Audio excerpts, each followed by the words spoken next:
Everyone's favorite reindeer is set to return for the third time in the hit CGI animated film Nico, Beyond the Northern Lights, with a clip, below, debuting exclusively with Variety. He'll learn some important life lessons in the film. "I guess we like to make things difficult for Nico," jokes director Kari Jusonen. Jorgen Lerdum co-directs. "We knew it had to be clear he's different at the end, because of this adventure and all these revelations, but that's what's so great about animation. You can have a very serious moment, and then a whole lot of flying." In the third part of the popular franchise, which started in 2008 with The Flight Before Christmas, Nico wants to follow in his father's hooves and join Santa's prestigious flying forces. He has already overcome his fear of heights, but the pressure to measure up to his dad is taking its toll. In this film we see the biggest change in Nico. He always learns something new, but now, he's really on the verge of growing up.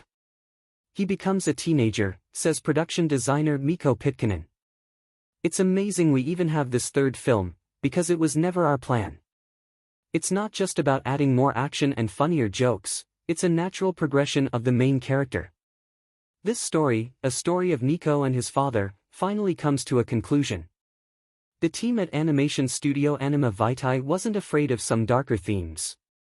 "We don't mind going quite heavy.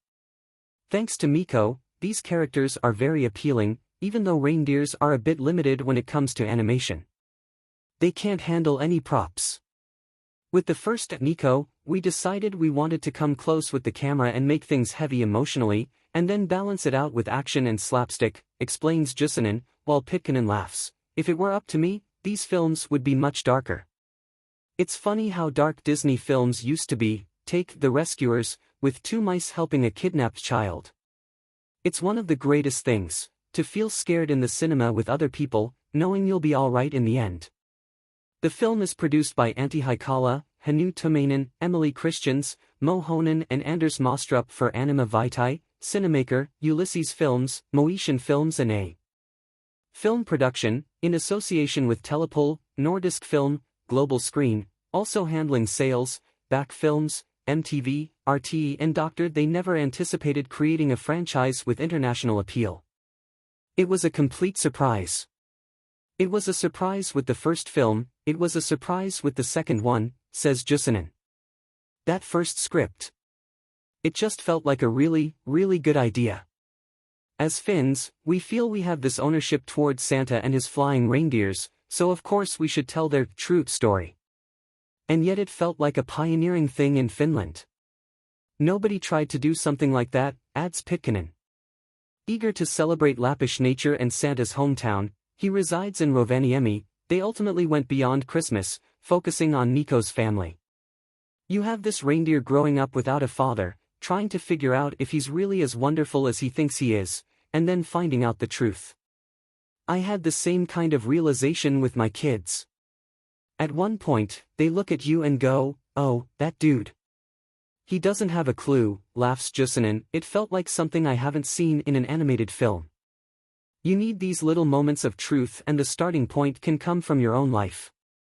My dad died when I was quite young, but I remember looking at him, wondering what kind of man he was." Pitkänen responded to the story as a stepfather.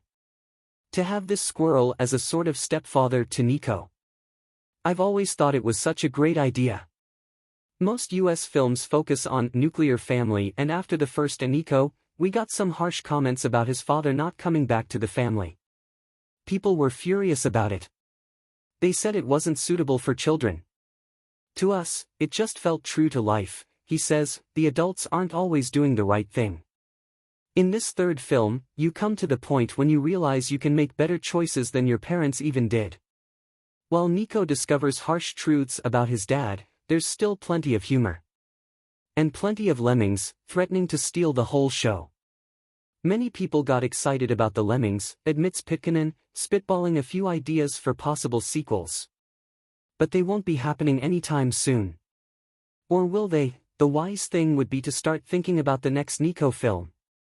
We haven't done that after the second, 2012 Little Brother, Big Trouble, A Christmas Adventure, because we had to wait for the right story. But there are so many things we haven't done yet.